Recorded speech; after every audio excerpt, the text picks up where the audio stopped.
Using chromaticism has been a part of the jazz tradition since bebop, and for many people a big part of the sound of a jazz or especially a bop melody is the use of the chromatic passing notes. In this video I'm going to go over 5 different examples of chromatic enclosures, and I'm also going to go over some examples that are going to show you how easy it is that if you know all your basic arpeggios, you can use these chromatic enclosures to get your lines to sound a lot more jazzy. All the examples that I'm going to go over in this video are in the key of C, so they're just a 2-5-1 in the key of C. And I'm going to use the enclosures that I'm talking about and demonstrating here in the beginning of the lesson, and then I'm going to use some fairly basic arpeggios for each of the chords. So the first one is actually a personal favorite that I use really a lot, and that's this one. So here I'm starting a half step below, so really with a chromatic lead note below it, and then I'm skipping up to a whole step above, going down chromatically towards it, then down under again, and then I resolve on the 3. The second one sounds like this. So the idea here is that we start a whole step below and then we move up towards the G, but then instead of going to the G we go up a whole step above, so up to the A, and then chromatically down.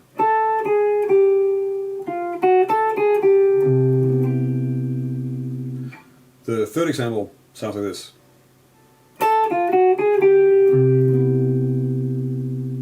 So here I'm sort of skipping around first, so we're starting fairly far away, so I'm starting a whole step above, going a whole step under, and then I'm moving up chromatically, and then the other side, but then chromatically also, and then resolving.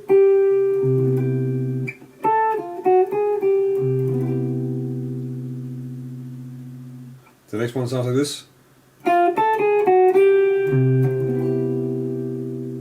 So this is almost the reverse of what we just did. So I'm starting a whole step below, and then skipping up to a whole step above, and then I'm going down chromatically, and then under, and then resolving. And then we have the last one. So here I'm starting a whole step above, and then moving down to a whole step below, and then chromatically up to resolve.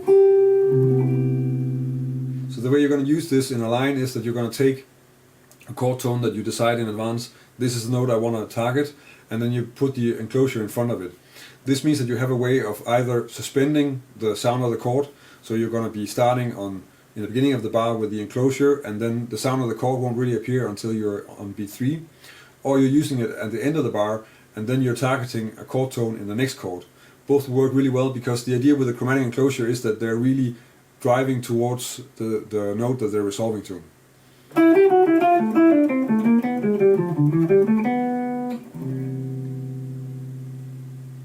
So in this first example I'm using the first enclosure that I went over, and I'm simply just starting with it, so we're essentially delaying the sound of the D minor until the 3rd beat, because that's where we have the F, which is the note that we're targeting, and that's the enclosure, and then it resolves to the F. Then I'm skipping down from the F to the 5th to A, and then back up, and then on the G7 I'm again using a chromatic enclosure. It's not one that I actually talked about in this lesson, but it's also a very common one, so I'm starting on the 4th here, and then I'm using 3 notes to get to the 3rd. So I'm delaying the sound of the G7 until the 2 end. And then I'm running down what is essentially like a G7 flat 9 arpeggio. And then resolving to the 3rd of C. And then up an E minor pentatonic scale.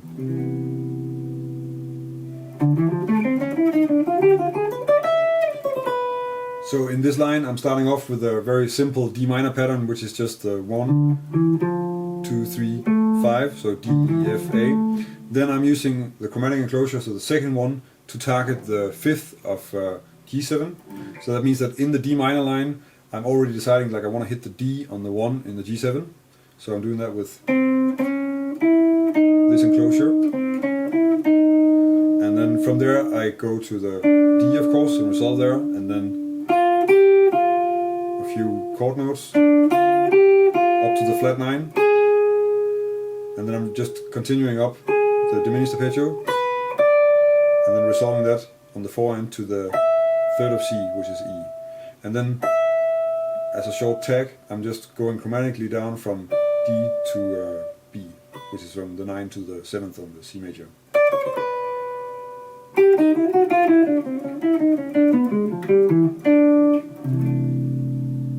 So in this example, I'm starting off with the enclosure, and we're again targeting the 3rd of D minor, because that's a very nice clear note to target.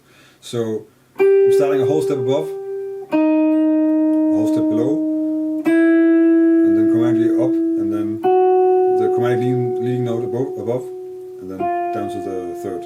So, and then from here it's just a scale one, and then I'm again using a chromatic enclosure to delay the 5th of G, and I'm doing that with using the first one that I went over in the first example. So, and once I'm here, I'm just running down the diminished arpeggio. So a G7 flat 9 will have a B diminished arpeggio, and that's this arpeggio inversion, and then resolving that to the 5th of C, and then just adding this tag to end on the 9.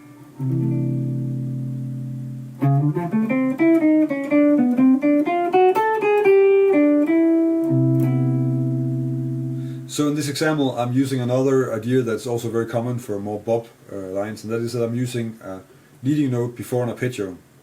So I start on the 1 end, and then I want to play a D minor 7 arpeggio, but I start with a C sharp to lead into the D, and then I'm playing the biggest part of the arpeggio as a 8-note triplet, and that means that that's really sort of bringing out the 7th here and the 3rd beat.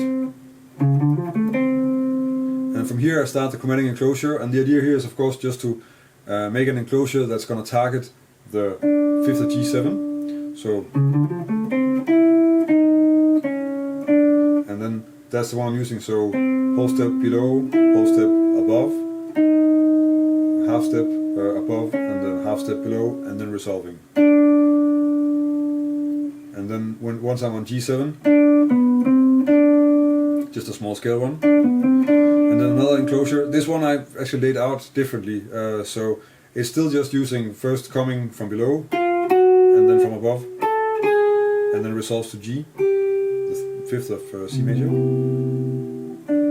and then this small tail to it to get to the E. And something I didn't mention before, but of course I've written out all the enclosures as just played on one string, but most of the time when you're using them, you can also experiment with using several strings like I'm doing here, so it's maybe a little bit easier to get into your lines, and also it sometimes will allow you to use some hammer-on pull-off ideas that will make the phrasing better. Maybe that's something I can return to in another lesson, but I think it's quite important to also check out not only the way I'm playing it in the first example, but also look for two-string solutions for playing these enclosures.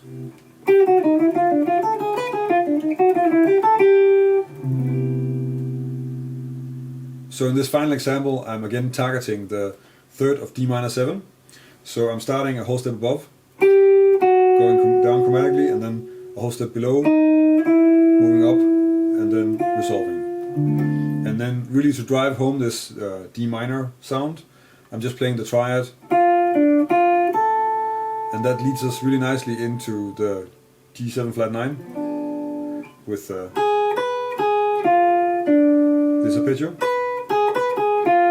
And then I'm using the D here as the first note in a chromatic enclosure of the E on C major. And then I'm tagging the phrase with this short pentatonic fragment. That was 5 examples of some chromatic enclosures, and also some examples of how I might use them in a line. What you can probably tell from these examples is that I'm really trying to keep the lines really clear, in the sense that I'm targeting the basic chord tones on the 3rd and the 5th and sometimes the root. And the reason why I'm doing that is just to keep it clear, and because then you can probably easily hear what is going on. Of course, you can also start to target nines and flat nines and alterations and extensions, but that's just for now maybe a little bit unclear to work with, so I thought it was better just to keep it sort of lower in the chord. If you want to download a PDF of the examples that I went over in this video, then you can go to the article on my blog. There's a PDF download of all the examples, so the lines and the enclosures. And while you're there, you can of course also subscribe to my newsletter. If you do so, you will receive an ebook with 15 2-5-1 licks with an alto dominant.